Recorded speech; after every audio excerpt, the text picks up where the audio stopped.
Première chose, je dirais qu'il faut se définir un objectif. Si on voyage tout seul, c'est une motivation. Et si on voyage à plusieurs, ça permet d'être sûr d'avoir la même idée du voyage. Est-ce qu'on préfère plutôt visiter, prendre son temps, plutôt enchaîner les kilomètres? Ça permet de garder une harmonie, d'avoir ce même objectif, ou du moins un objectif compatible, décidé ensemble.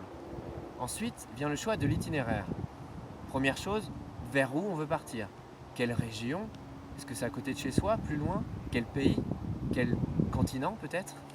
Et ensuite, comment choisir les villes ou les endroits dans lesquels on va passer?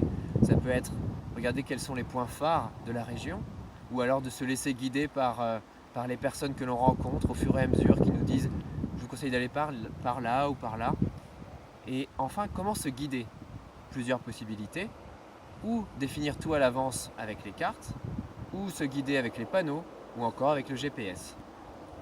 Quand l'itinéraire est choisi, il faut alors choisir le matériel.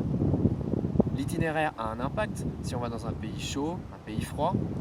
Et au niveau du matériel, première chose, le vélo. Finalement, pour avoir un vélo correct pour le voyage à vélo, il faut des bons pneus et des freins corrects. Et après, le reste, vous faites avec.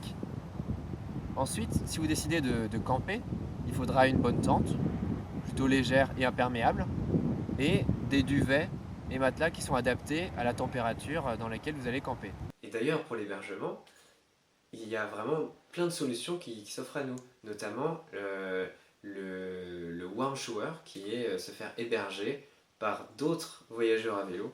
Et ça, c'est vraiment génial pour rencontrer plein de cyclistes.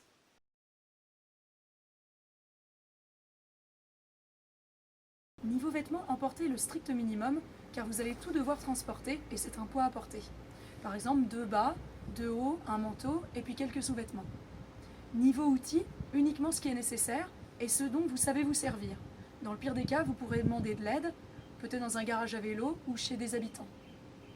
Pour transporter le tout, différents choix s'offrent à vous, par exemple des sacoches ou une remorque. Et dans le cas des sacoches, vous devrez vous équiper d'un porte-bagages solide. Enfin, pour le budget, même un tout petit budget peut vous permettre de voyager loin et longtemps.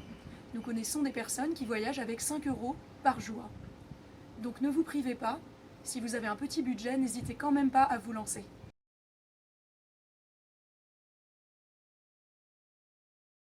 Tout d'abord, pour la nature.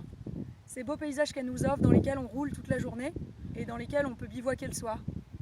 Ensuite, pour les rencontres, celles qu'on fait sur la route, mais aussi toute la communauté des cyclo-voyageurs qui nous entourent même quand on rentre chez soi. Après, pour la liberté de choisir sa destination, son itinéraire, son rythme, les découvertes qu'on va faire, ou même d'avoir des découvertes qui nous tombent dessus par hasard. Et puis ensuite, pour le sport, parce qu'on va quand même bouger toute la journée.